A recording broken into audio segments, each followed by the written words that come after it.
Renewed fighting between Israel and Gaza in July and August left more than 2,100 Palestinians dead, about three-quarters of them civilians. It also left much of Gaza in ruins. Israel's death toll is just above 70, and most of those killed were soldiers.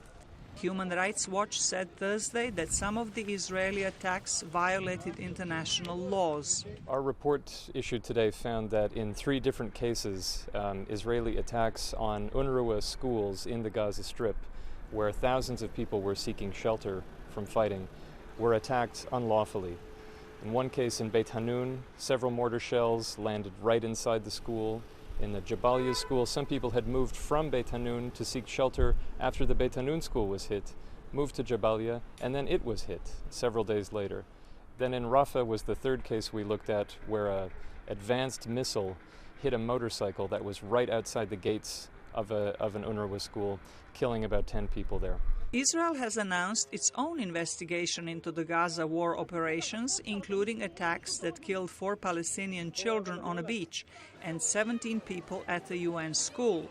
The Human Rights Watch representative said similar Israeli investigations in the past did not produce significant results. That's obviously better than doing nothing, but we are concerned and we think the pressure needs to stay on, because the Israeli military's record for accountability is extraordinarily poor.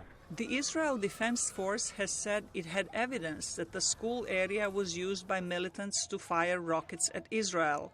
Human Rights Watch has condemned the practice of storing weapons in civilian facilities, but says there were no evidence of any military activity in or near the 3 schools.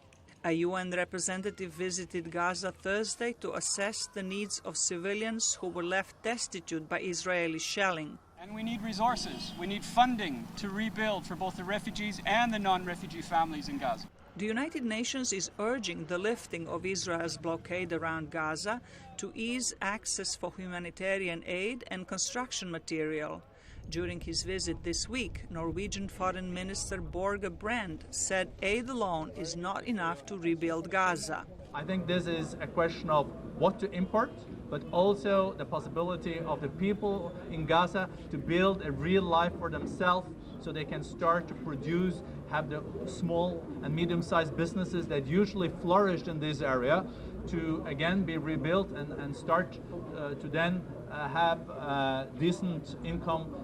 This is crucial, and we will continue to address it with Israel.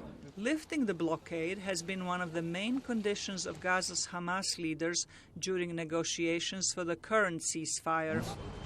Larissa Hoke, VOA News, Washington.